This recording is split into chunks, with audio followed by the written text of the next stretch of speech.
All right, my friends, it's another adventure with the Ozman here. So today we're headed down to Long Beach. I'm going to meet up with some of my biker friends, and we're not too sure what we're going to do. It's still kind of up in the air. We might go south to Lake Elsinore, San Juan Capistrano, stuff like that, or we might go east to Riverside, because Harley-Davidson Riverside's having some sort of party free barbecue or something like that.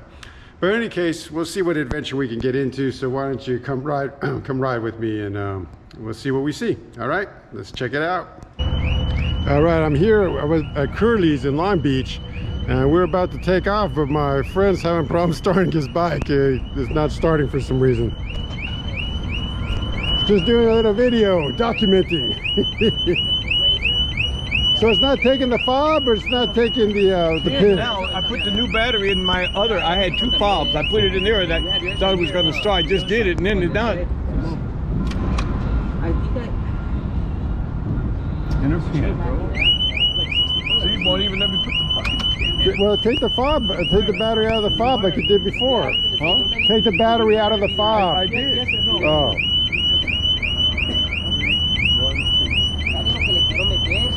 How many numbers is it? 5 or 4? I don't know. I never do the fob thing. All right, well, I don't want to leave my friend behind, so I'm trying to wait till he can get his bike running. But all my other friends already took off. But hopefully we can get on the road soon. All right, my friend got his bike running. It took a while, but we got to try to catch up with our other friends. We're headed down to Swallows Inn in San Juan Capistrano. Can I get my bike started? That's the question now, my friends. Can the Ozman get this beast started? And he can! All right, let's ride! Yeah.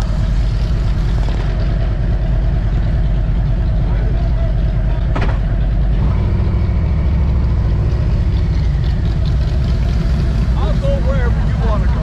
Let's just go to Swallows Inn. We'll catch up with him.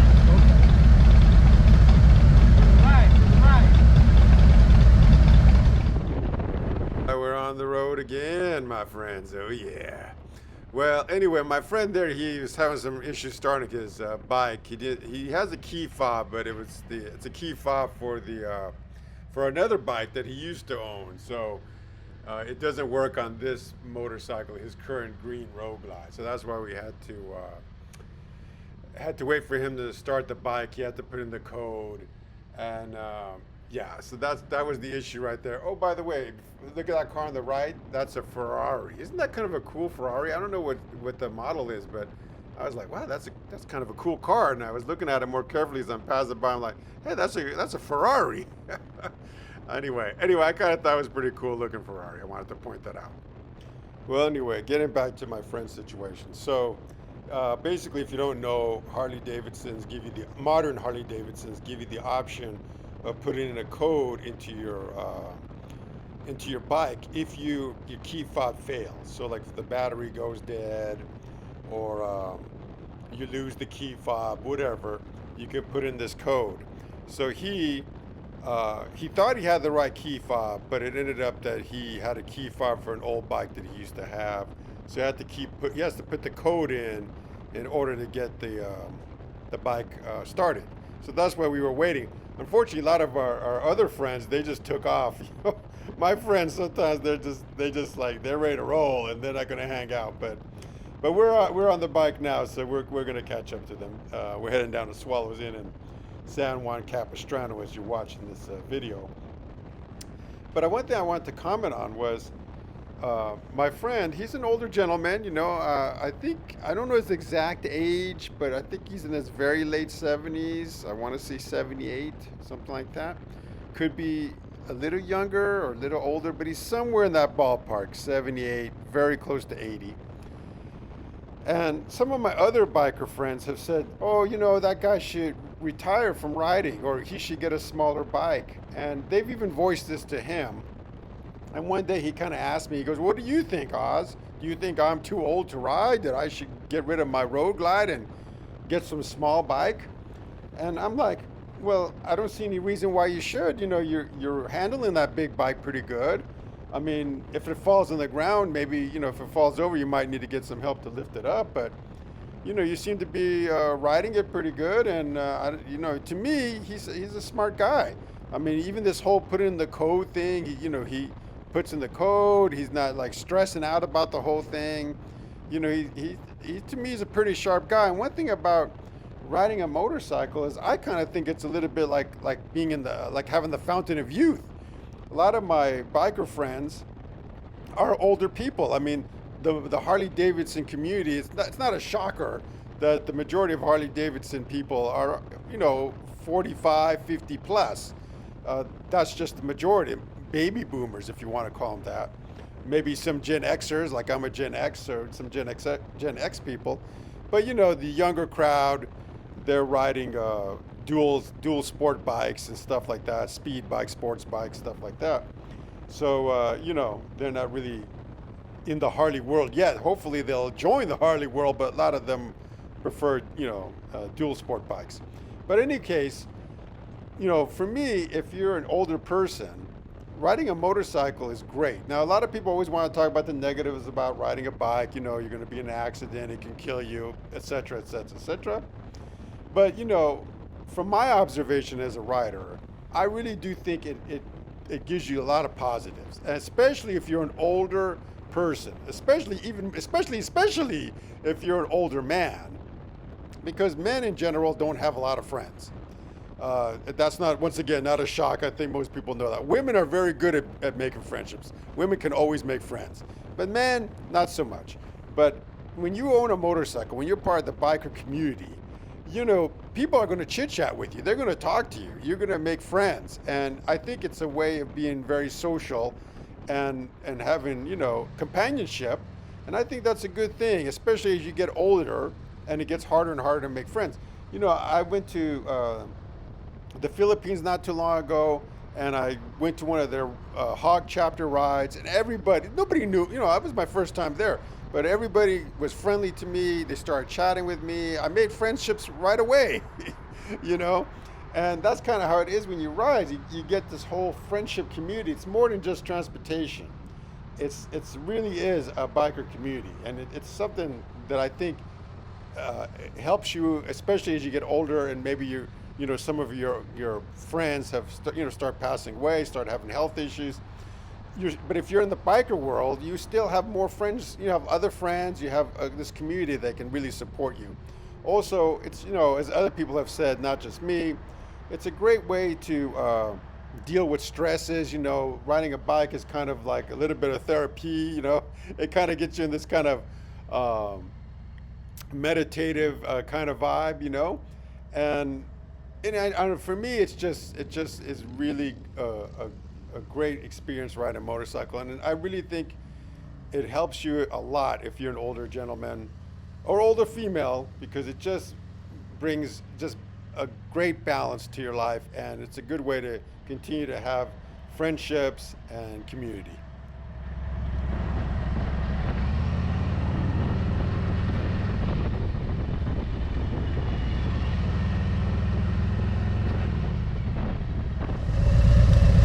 Friends, we're here in San Juan Capistrano. We had to catch up with our friends. They all abandoned us, but I didn't want to leave a biker behind, my friends. That's just not the way I roll. Even though the other two bikers that I was helping out, they've already left me behind. But it's okay. You know, whenever I'm kind of like in charge of a little group, I always feel a lot of responsibility. So, you know, I can't leave a biker behind. You know, when I first started riding, a lot of groups that I rode with, they would leave me behind, and I was a new rider, and I was nervous, and you know, I know the feeling of being left behind is no fun. So I don't like to leave anybody behind. But anyway, we're here, so let's get some grub.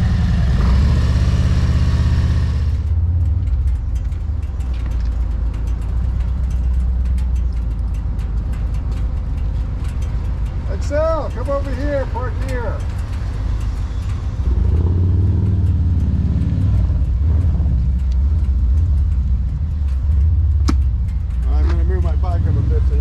Gary can park with me.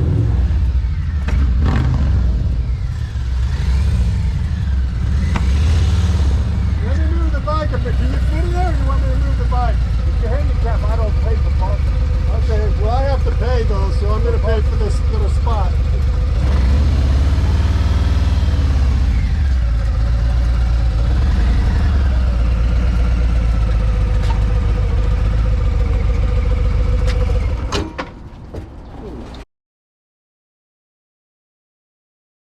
Too far to walk. Well, I thought this is where we said we're going to Swallows Inn. Johnny's going across the street, but we're not. Oh, Johnny's going across. We're going somewhere else. Yeah, we're going somewhere else. Is he with another group or what? Johnny's hanging out with other people, yeah. Well, I'm hanging out with you. All right, let's ride. So where are we going? Rose's Cantina. Okay, let me get my code in here.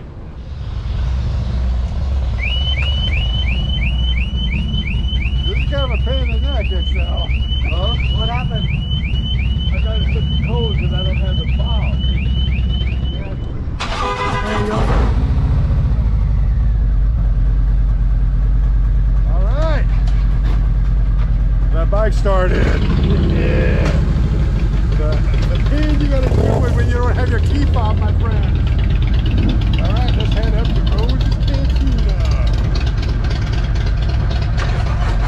All right, we're gonna roll.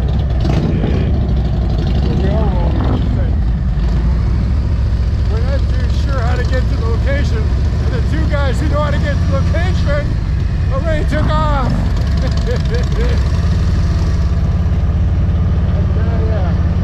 I've been the biker, my friend. I've been the biker.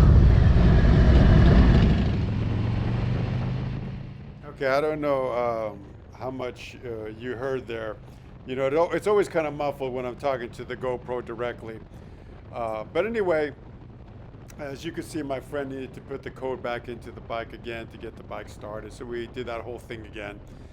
But the location where we're heading to is a place called Rose's Cantina. And that's where we're going to have lunch. We ended up changing all our plans. We were going to go to, we were going to eat at that location you saw us at. But then some friends wanted to eat there, and other people wanted to go to this Rose Cantina. And you know, the group I was with decided to do the Rose Cantina thing. So that's why we chose that direction. But anyway, the two main guys who know the way there, they're kind of speed demons. So they just took off once my friend got his bike started. So once again, I am put in the leadership role of our little group. But when I'm, you know, the leader of the pack, I always feel a lot of responsibility to make sure, you know, everybody gets to location safely.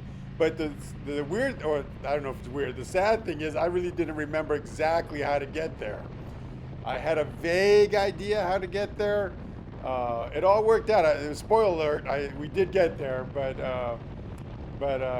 yeah, for a minute I was like, oh man, how do I get there again? I had to kind of remember. And I know I could have just put it in my GPS, but I didn't put it in my GPS because I was relying on my other friends to just lead the way. And then now I'm on the bike and I'm not gonna pull over to do the whole GPS thing.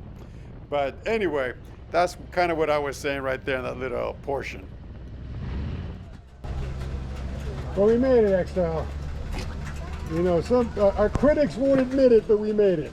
I'm gonna find it. I know where the fuck we're going. You know these routes? I know them a little bit, but not as well as others. I'm falling out. I'll sit down. Well, man, I would say you need to slow. He was kind of back there, but you pulled over. I said, okay. Well, I didn't want to leave. I'm not going to leave. I gotta make sure I'm behind you. We're going to Cook's, but Gary's not coming. He's going home. He's good. He started it up. All right, so we're all ready to go. It looks like everybody's up and running.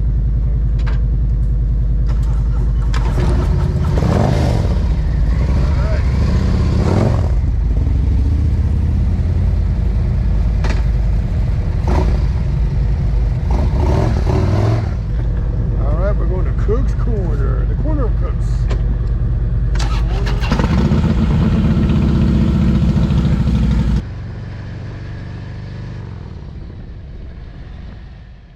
All right, my friends. So, just to catch you guys up, we are now heading to Cook's Corner to hang out for a little bit more and before we all head home. So I don't record every little bit of the ride, so I'm just trying to bring you up to speed because, we're at one location, then we're at another location, we're heading here, we're heading there. So basically, the ride started, we were going down to San Juan Capistrano. We did do that, we hanged out a bit. We just went to Rose's Cantina, we wrapped that puppy up. We had lunch there, it was a good lunch, had a good time. I really just enjoyed hanging out with my friends. I don't record every single thing because, I want to enjoy the ride and I just want to hang out with my friends and have a good time. But now we're heading up to Cook's Corner, so that's what we're doing at this point. For one final hangout, I'm going to listen to this band that does sort of a Doors, blues kind of cover band. They actually turned out to be pretty good. You'll see them a little bit later in the video. But anyway, that's where we're heading to now. And as you can see, that one bike right there decided to be a speed demon. Once again, he's like, this guy's just too slow, baby. Just like, was it a couple videos back when I was doing the snake? That other guy who decided to pass me by because I was too slow. This guy, I guess, decided to do the same thing. But oh well, I'm all about slow and steady and enjoying the ride. That's just the way the Ozman rolls. That's just the way I roll. So anyway, here we are, Cook's Corner, my friends.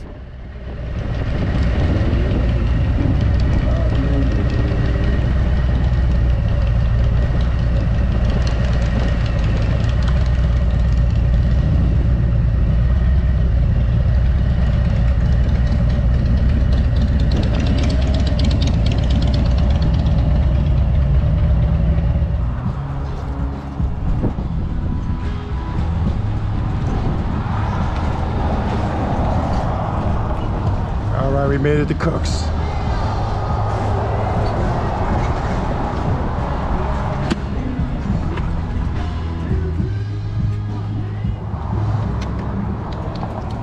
Tell your children.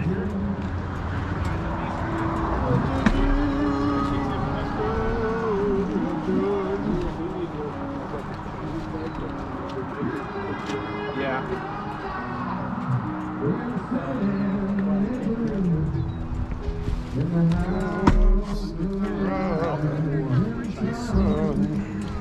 I gotta take this thing down.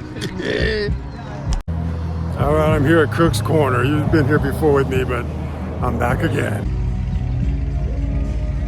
Very popular biker spot here. Got all the bikes. Got my friend XL and Jeff over there. There's my friend Ronnie chit-chatting away. It's all part of the magic here at Cook's Corner. What are you doing, playing a game, XL?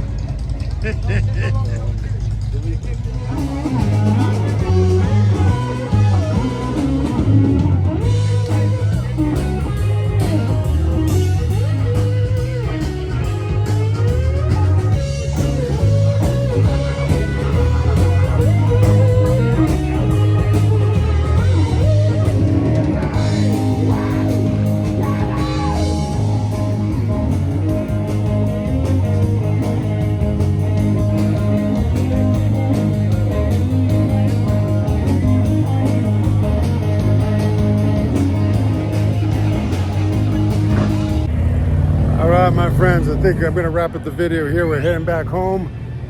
It's been a hell of a ride, hell of a day. So until next time, as always, ride like the wind, don't let that wind ride you. And I'll see you in the next video.